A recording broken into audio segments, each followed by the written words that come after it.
श्री गणेशाय नमः। गजानन भूतगणादिसेवितं कपीथजम्बो फलचारुभक्षणम्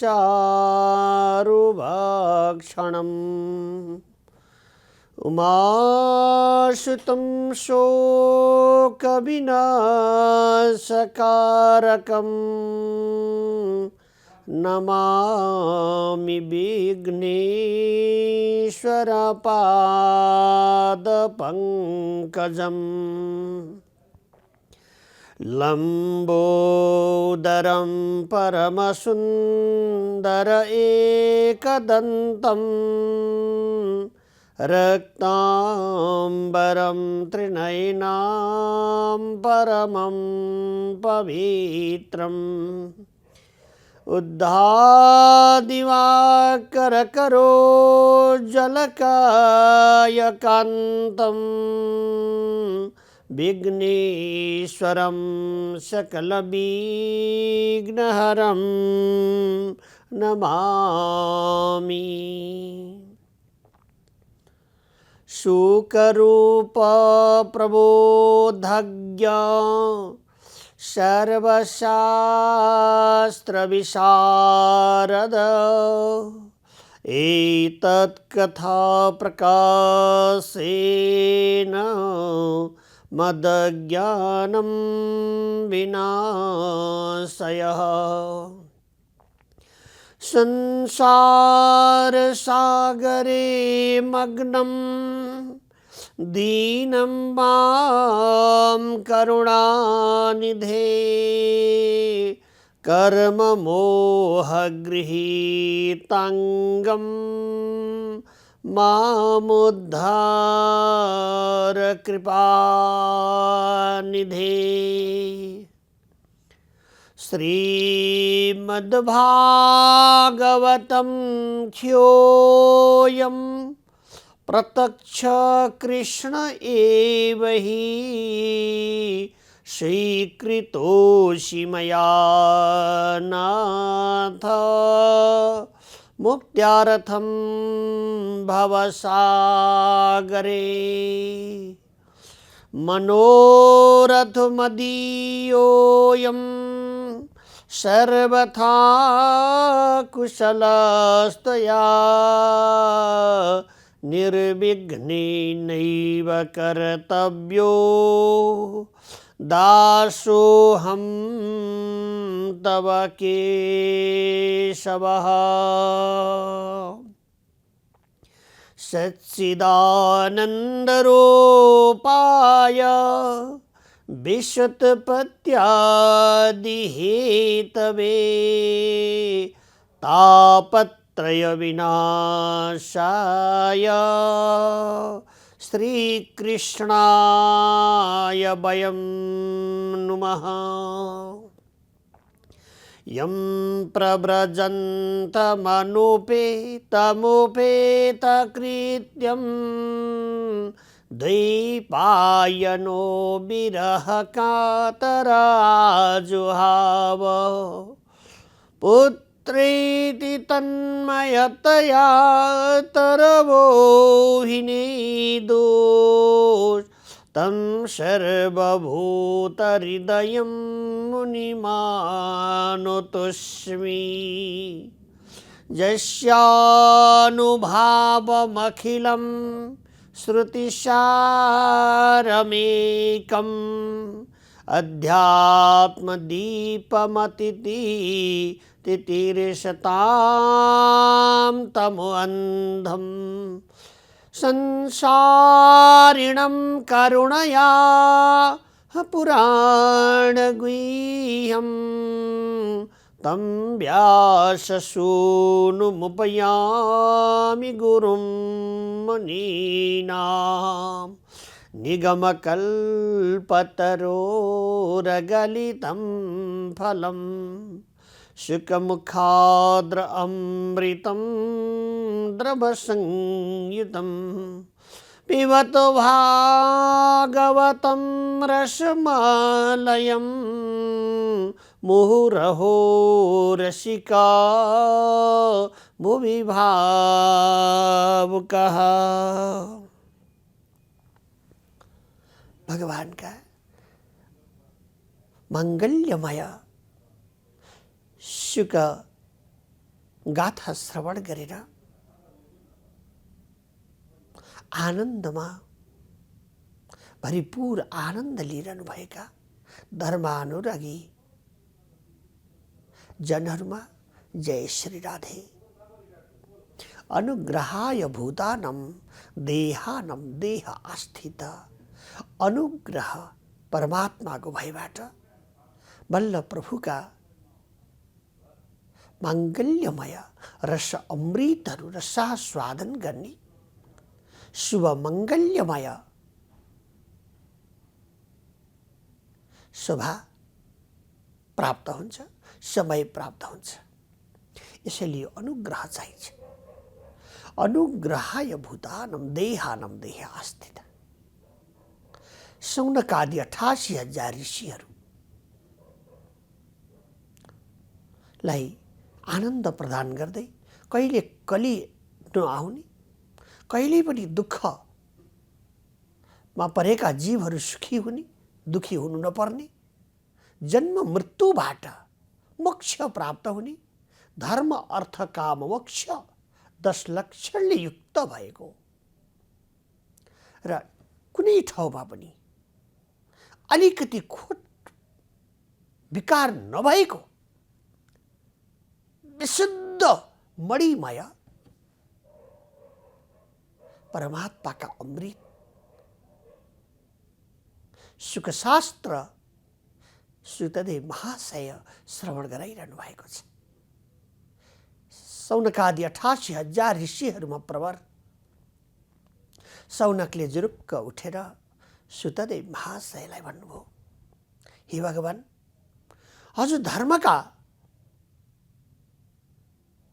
मूर्ति हुनुहुन्छ, धर्मका खम्बा हुनुहुन्छ, धर्मभीरु हुनुहुन्छ, लोमहर्षण गुरुका परम शिष्य हुनुहुन्छ, धर्मवेत्ताहरूमा अग्रगण्य र धर्मको मर्मलाई राम्ररी बुझ्नुहुने हजुरका मुख कमलबाट मुखारविन्दबाट माङ्गल्यमय प्रभुका अमृतहरू आस्वादन गराइबक्स्यो।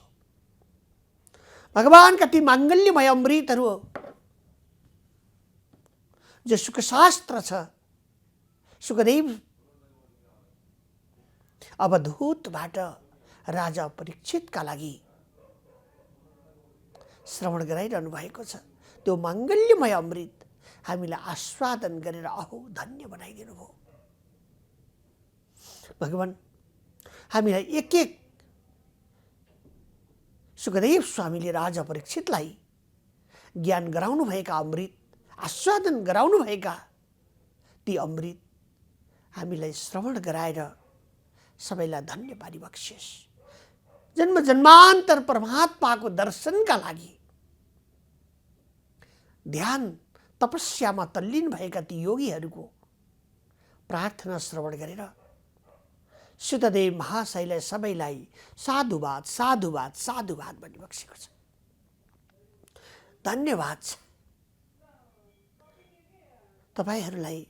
परमात्मामा रति लाग्नु भनेको साधारण विषय होइन, रति लागेको छ। हे महामुनि जनहरू, एक दिन भगवान सुखदेव स्वामी मंगलमय प्रभुका गान गर्दै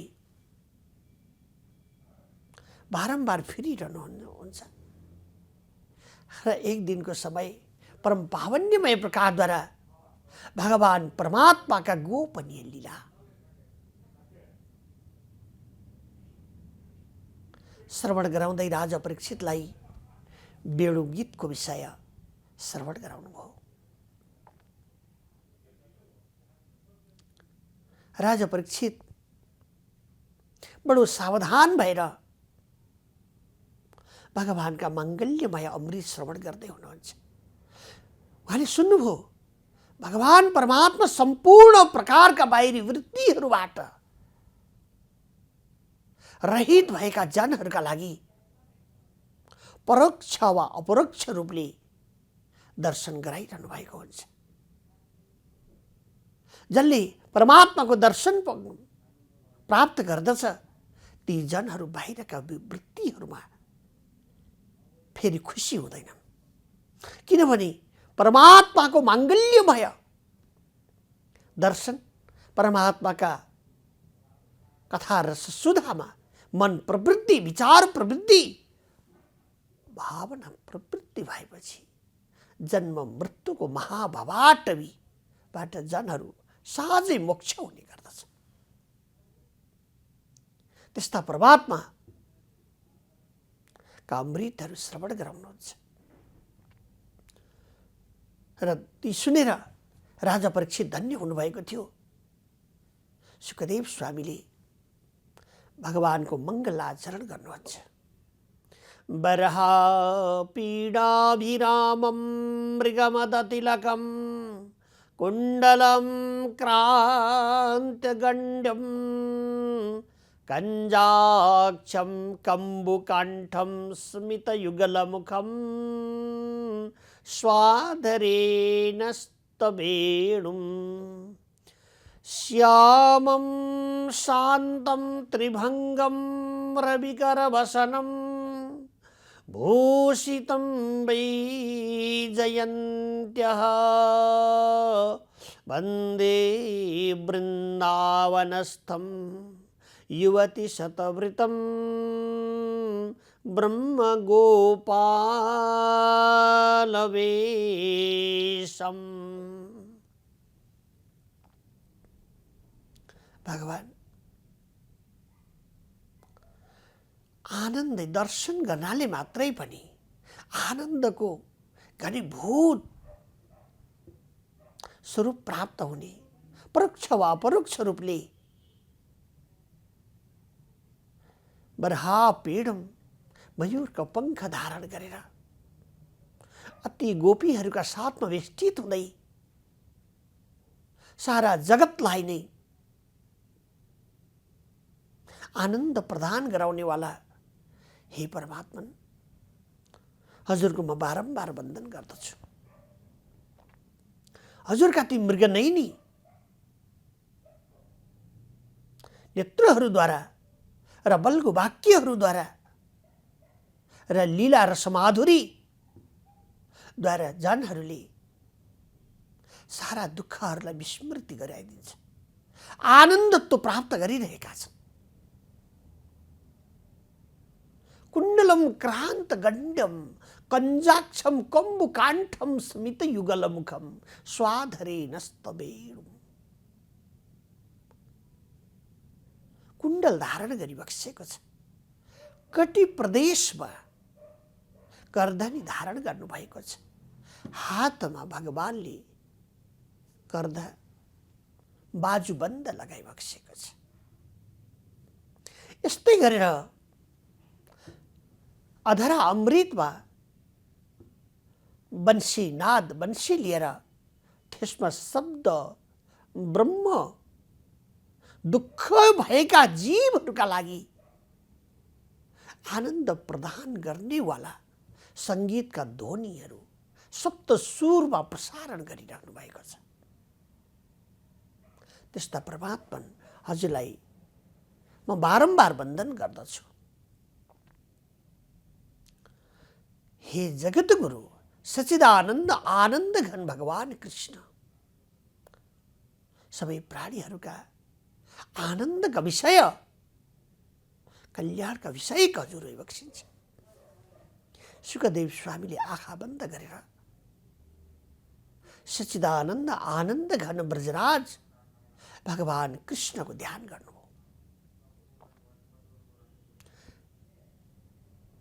सुखदेव स्वामीले आज्ञा भयो, शरतकालको समय छ, शरतकालको समयको आगमन, सबैतिर स्वच्छ वातावरण, मयूरहरू नाचिरहेका छन्, कलरव गरिरहेका छन्, नृत्य अनेक प्रकारका गानहरू गरिरहेका छन्, भगवान परमात्मा गोचरण गर्नका हेतु वनमा प्रवेश गर्नुभयो। भगवानको दिव्यमय झाँकी छ यस समयमा। बर्हापीडम नटबरबपु करणयो करणिकारम बिभ्रत्वासा कनककपिशं वैजयन्तीं च मालम् रन्ध्रान् वेणुरधरसुदया पूरयन् गोपवृन्दी वृन्दारण्यं सुपदरमणं प्राविशद्गीतकीर्तिः।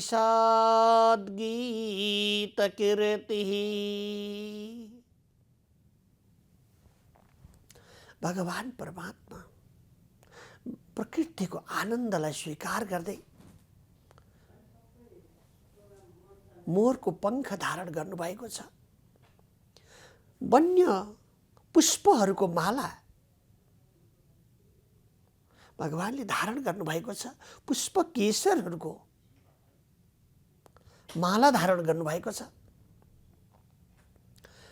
पीताम्बर धारण गर्नुभएको छ। कुण्डल धारण गर्नुभएको छ। हे राजन, र कृष्ण र बलराम साक्षात शेष भगवान दाउ दयाल हुनुहुन्छ र साक्षात परब्रह्म गोकुलाधिपति श्रीमन्नारायण प्रभु कृष्ण हुनुहुन्छ। ती परमात्मा जगतलाई सबैलाई आनन्द मोहन गराउँदै कृष्ण र बलराम प्रभु गोचरण गर्न सवारी भई बक्सिन्छ। यो आनन्द भगवान कृष्णले मङ्गल्यमय वैजयन्ती माला धारण गर्नुभएको छ। पुष्प केशरबाट त्यो माला ब्रजभामाहरूले उनेर प्रभुका लागि लगाइदिएका छन्। ब्रजका सारा ती वृक्षहरूलाई, प्रकृतिलाई आनन्द प्रदान गर्नेवाला, किनभने भगवानले यदि अनुग्रह गरिबक्स्यो भने यो प्रकृतिको पनि अस्तित्व रहन्छ। उसले छोइदियो मात्रै भने, निगाह भइदियो भने प्रकृतिजन्य सबै प्राणीहरू धन्य हुन्छन्। बोट वनस्पतिहरू सबै धन्य हुन्छन्। जल तडागहरूमा परमात्माले स्नान गरिबक्स्यो भने, त्यो जल प्राशन गरिबक्स्यो भने पावन हुन्छ। जहाँ परमात्माले क्रीडा लीलाविलास गरिबक्सिन्छ राजन, त्यो स्थान वैकुण्ठ भन्दा पनि परम पावनानि इति पावन हुने गर्दछ। वैकुण्ठ भन्दा पनि पावन हुन्छ। त्यहाँ सारा देवहरूले त्यस्ता परमात्माको स्तुति गरिरहनु भएको छ। भगवान गोचरण गर्नका लागि जानुभयो। कृष्ण बलरामको छविलाई निहार गरेर राजन ब्रजबामाहरू बारम्बार गाउँदछन्, बारम्बार श्लोक उच्चारण गरिरहँदछन्। बरह पीडम नटबरबपु करणयो करणिकारम बिभ्रतवास कनककपिशं वैजयन्तीं च मालम् रन्ध्रान् वेणुरधरसुदया पूरयन् गोपवृन्दै वृन्दारण्यं स्वपदरमणं प्राविशत् गीतकीर्तिः। अनि वंशीनाद गरिबक्सिँदै जङ्गलतिर वन विहार गर्न गोचरणका हेतु कृष्ण र बलराम प्रभु सवारी भइबक्स्यो। देवताहरूले स्तुति वन्दन गरे। अहो, जहाँ सच्चिदानन्द आनन्द घन परमात्मा आज ब्रजलाई आनन्द गराउँदै हुनुहुन्छ। श्रीधाम वृन्दावनमा प्रभु ब्रजबामाहरूसँग लीला र समाधुरी पोखिरहनु भएको छ र सारा प्राणीहरू परमात्माको शोभालाई देखेर एकटक लगाएर प्रभुलाई निहार गरिरहेका छन्। यही आनन्दको शोभालाई देखेर निर्मल भएको त्यो विशुद्ध सबैलाई देखेर भगवान परमात्माले वंशीनाद गर्नुभएको छ। त्यो वंशी परमात्माले गोचरण गर्न जाँदा ग्वालबालहरूसँग कृष्ण बलराम साथमा रहेको यो दिव्यमय अवस्थामा गान गर्नुभएको छ नि। तर ब्रजमामाहरूले त्यो सुन्दछन् किनभने उहाँहरूको एकाकार भावना केवल परमात्मासँग लागिरहेको छ। त्यो ब्रह्ममय परमात्माका शब्दहरू उहाँले श्रवण गरिरहनु भएको छ। बाहिरी वृत्ति छैन, बाहिर अन्तवृत्ति गइरहेको छैन। त्यसैले गोप्य उचु भनेको छ। गोप्य भनेको असाध्यै गोपनीय हृदयभित्र लुकेको परमात्माको प्रेमलाई वाचन गर्न सक्ने, बोधन गर्न सक्ने ब्रह्मज्ञानीहरूले जुन परमात्माको तत्त्वलाई जान्नका लागि, उसलाई दर्शन गर्नका लागि आफ्नो जन्म जन्मान्तर समय ध्यानमा लगाइदिन्छ। जन्म जन्मान्तर समय प्रभुको उपासना गर्नमा लगाइदिँदछन्। तैपनि प्राप्त गर्न अलिक गाह्रै हुन्छ। अलिकति प्रभुको छटाको दर्शन भयो भने आफूलाई सर्वस्व प्राप्त भएको अनुभूति गरेर ती ब्रह्मज्ञानी जनहरू चिदानन्दाकारं श्रुतिसरससारं समगुणम, बाहिरी गुणहरूबाट रहित भएर सचिदानन्द आनन्द घन परमात्मामा नै आफ्नो वृत्ति लगाइदिन्छ। सारा सुख समृद्धिहरू परमात्माको गतिमा अर्पण गरिदिएर आनन्दमा रमण गर्दछ भने आज ती गोप्यहरू घरमा बसिरहनु भएको छ। त्यो भगवानले को छवि कृष्ण र बलराम परमात्मा गोचरण गर्न जाँदा त्यसको आनन्द त कस्तो होला, त्यसको आनन्दको शोभा कसरी भइरहेको होला, उहाँहरूले बारम्बार वन्दन गर्नुहुन्छ। भगवानको वंशीनादको आनन्दले सारा रोगहरू भए, मनमा लागेका पीडा दशाहरू सबै भस्मीभूत भइरहेका छन्। यसैले हामी बारम्बार परमात्माका मङ्गल्यमय गुणहरू, वेद स्तोत्रहरू र भगवानका गुणानुवादहरू श्रवण गर्यौँ भने हाम्रा अप्ठ्यारा असजिलापनाहरू सब डढेर भस्म हुने गर्दछ। मङ्गलमय प्रभुका यी अमृतहरू आस्वादन गरेर ब्रजबामाहरू गाउँदछन्। अक्षन्वतां फलमिदं न परं विदाम सख्य पशु ननु विवेश यतोर्वयस्यै भक्स्त्रं ब्रजेश सुतयोरनुवेणुजुष्टं हिरण्यानिपीतमनुराक्त कटाक्षमोक्षम। बारम्बार स्तोत्र वन्दन गरिरहनु भएको छ। सन्त महायोगेश्वरहरू ती ब्रजभामाहरूको बारम्बार वन्दन गर्दैछन्। उनीहरूले विचार गर्दछन् भगवान परमात्माका त्यो छविलाई दर्शन गरेर एक निमेष पनि, एक घडी पनि समय अन्त फाल्ने इच्छा बन्दैन।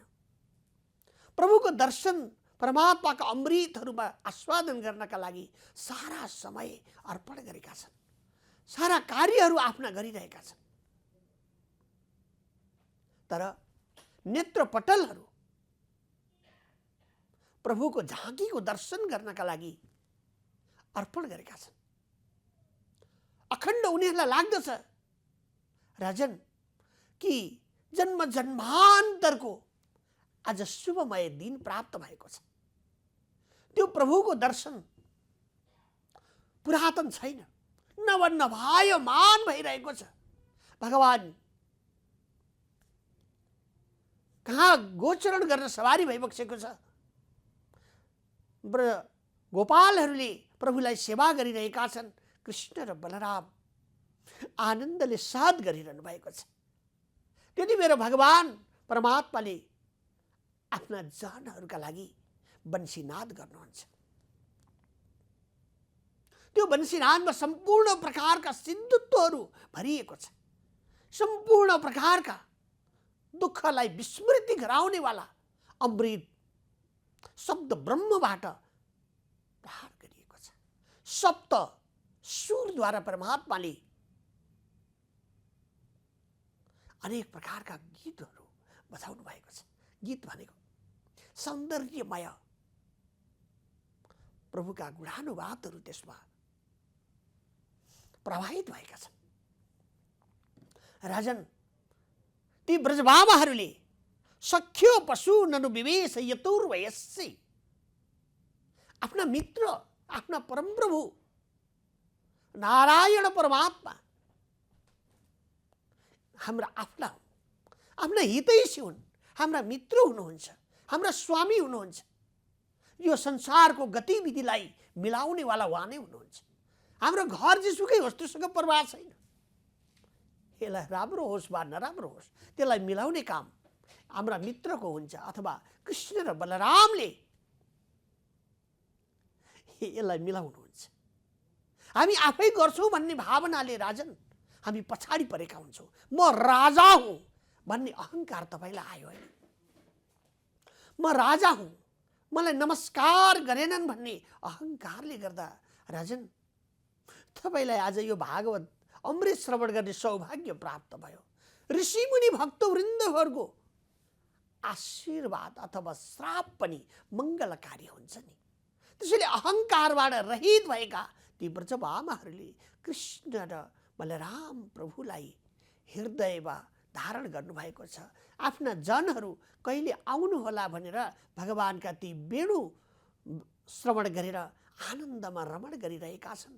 आँखा धरणीमा बिछ्याइरहेका छन् कि प्रभुको कहिले आउनुहोला र परमात्माको त्यो सौन्दर्यमय लावण्यमय दर्शन गरेर भरपेट आनन्द लिउँला भन्ने भावनाले प्रभुको भजन गाइरहेका छन्।